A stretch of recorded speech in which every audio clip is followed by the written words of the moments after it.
Hello there. Cathar Love, number 40. Oh dear.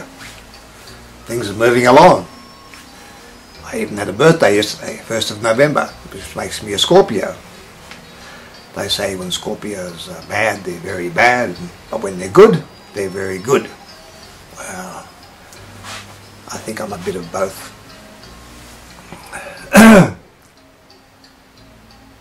Gnosticism, the splendid, transcendent path.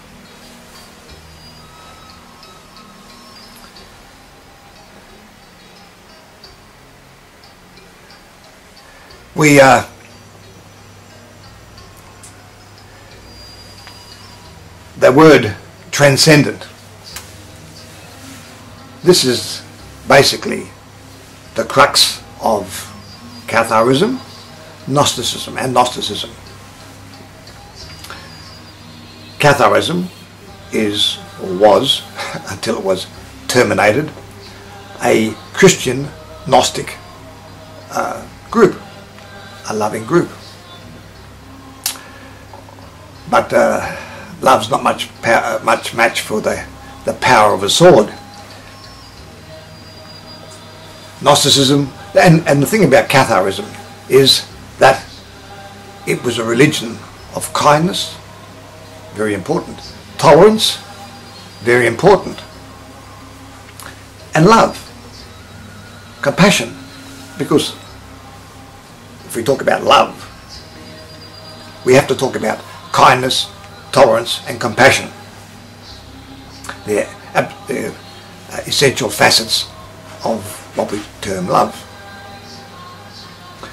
And so they were quite unique in that. Now, on the other hand, you can be a Gnostic, and you can be I can't say you can be whatever you want to be. You may not be a particularly loving type of person. You may not even have such a kind nature. You certainly have to be tolerant. But a Gnostic is really a person who is very much doing their own thing. What separates Gnosticism and Catharism is the fact that Cathars were first, second, third, fourth and fifth, and ultimately all about love. The church at the time, and there was only one church, the Catholic Church, and it was simply about power, unmitigated power, and it was probably a time when the church was at its most powerful. Some people say that was when the church was at its zenith. Well, if you equate being the zenith of a religion with how powerful you are, so be it.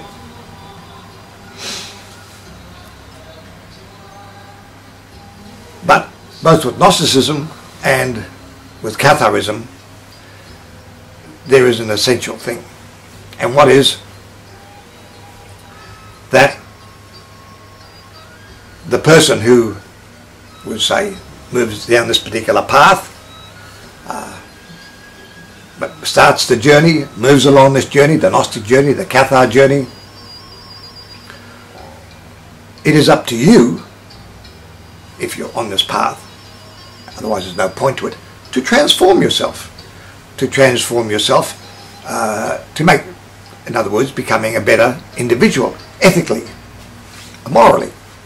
Although our morals vary from person to person, certainly ethics shouldn't. The fact that you don't harm another, you are tolerant towards another, you don't cheat another, you don't lie, this is ethical. This has got nothing to do with religion or philosophy. Well, it is philosophy, but it's a way that we should live our lives, where we treat women equally, with respect. We neither look up to anyone, we neither look down on anyone.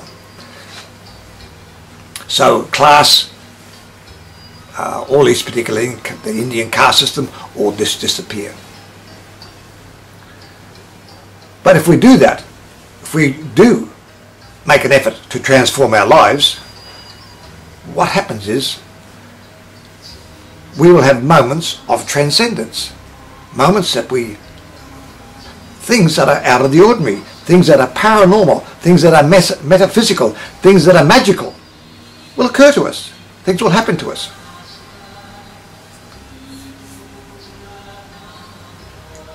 So, whether it's Cathar, the Cathar path, or Gnostic path, with their minor differences, the one essential thing that they have in common is that we need to transform our lives, and then we will experience transcendence. It is up to us to take the first step in that, as far as transformation is concerned. But what happens, we can put it this way: TTT, transformation, transcendation, and transmutation. We instigate the transformation, but the universe, our guides, divinity, whatever you like, they are the ones, I'm not saying as a reward, but the very fact you're on this path means that you will have these moments of transcendence, and they can take any form.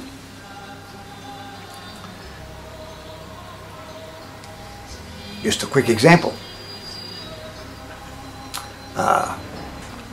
My ex-wife, she saw a friend, and the daughter of a friend that had died, and had an enjoyable afternoon together, coffee and talking.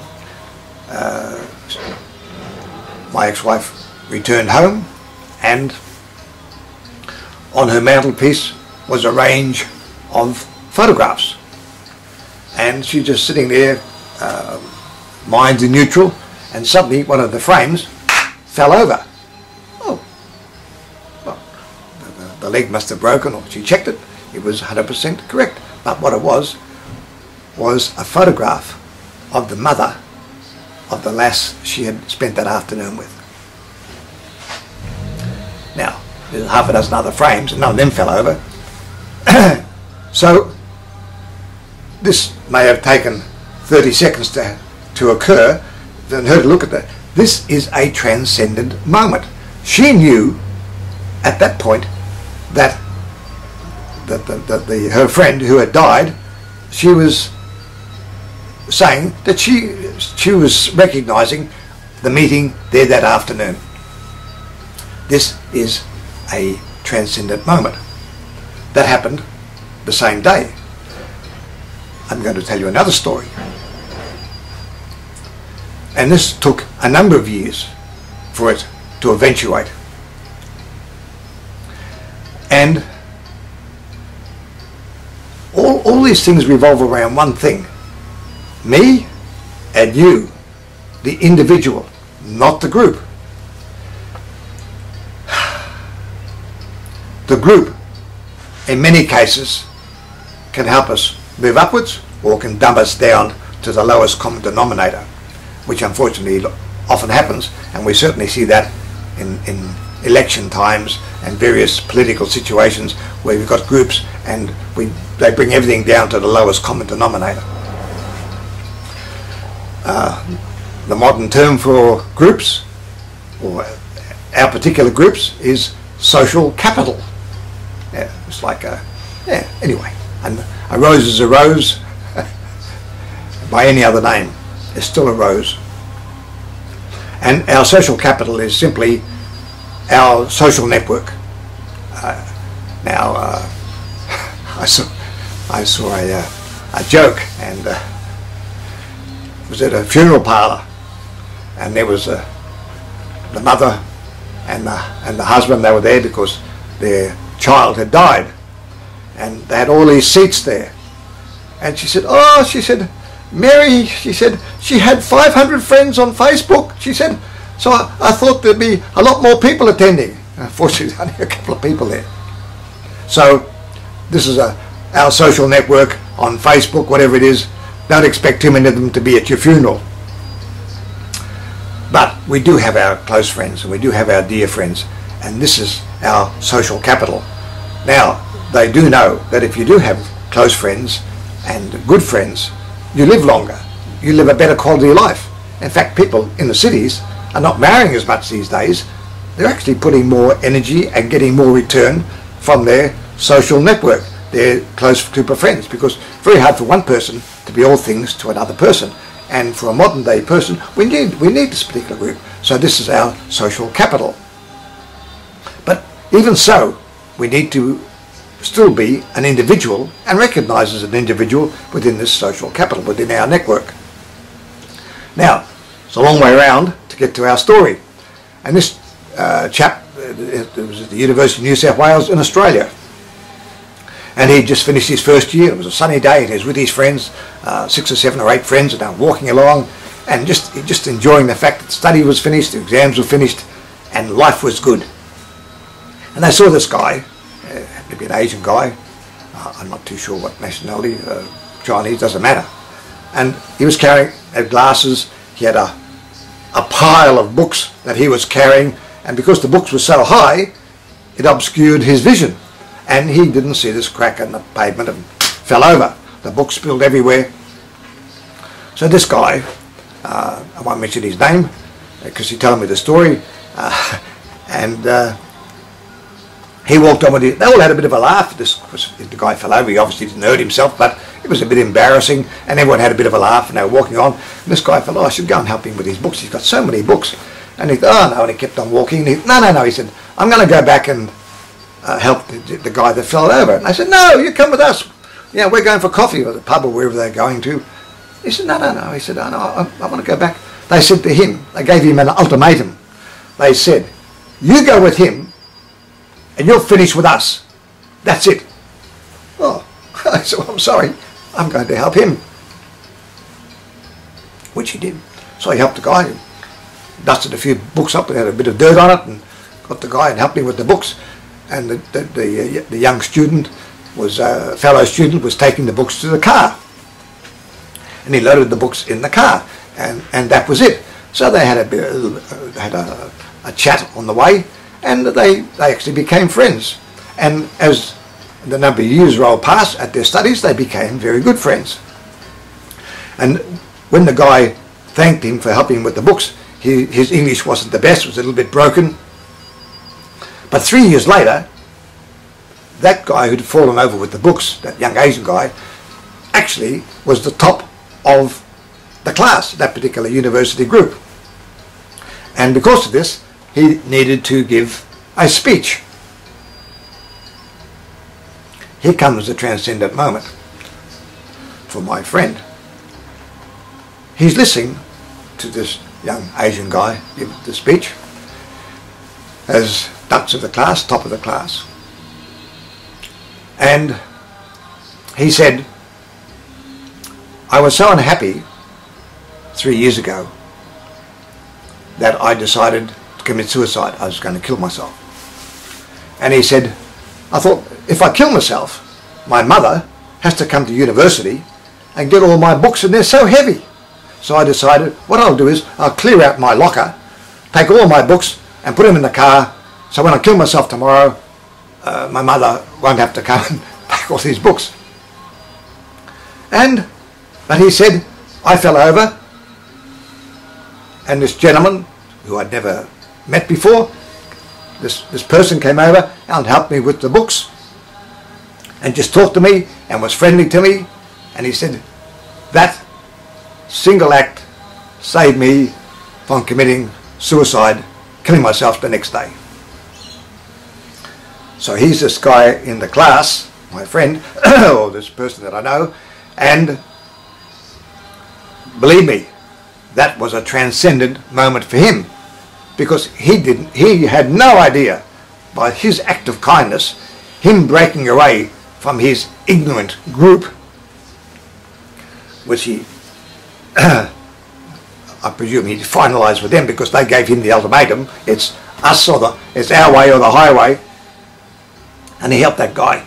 But that single act of kindness prevented this person from committing suicide. And he actually said, I felt guilty. Why? He said, because there's lots of other times, he said, I could have done an act of kindness and I didn't. Nothing to feel guilty about.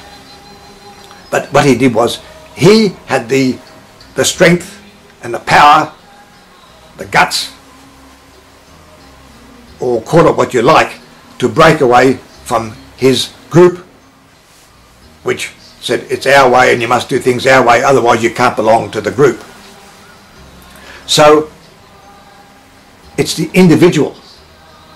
Look right throughout history, and even whether it's Socrates had his own social network. He had his group of people that were always around him, and so he had his social network. I must tell you a story about Socrates, which is the mark of the man. And as an individual, he's probably influenced, together with his student Plato, democracy or Western thought more than anything else. But anyway, Alexander the Great was there, and he said, I'm standing in front of Socrates, and Socrates, because he left his wife, he divorced his wife, he was living in a wine barrel. It was a rather large wine barrel. And Alexander was standing there, and he said, look, he said, I admire you, I admire your philosophy. He said, is there anything that I can do for you? I can give you whatever you want, whatever you wish. Yeah, I have the power to do so. And Socrates said, He thought about it, and he said, look, would you mind a little to the left? He said, you're blocking my sun. With Socrates, his philosophy, his friends, he had everything. He didn't need anything coming from Alexander. The power of one person can make a difference. Us breaking away, whether you're going down the Gnostic or the Cathar path or any other path that you select, the very fact that you make up your mind and decide to go down the way you want to go, and you know in your gut eventually, because there will be magical, mystical moments that you will receive, which is signposting you to say, yes, you are on the correct path, you are on the correct journey, whatever it happens to be. On that note, I'll bid you adieu until next time. Bye for now.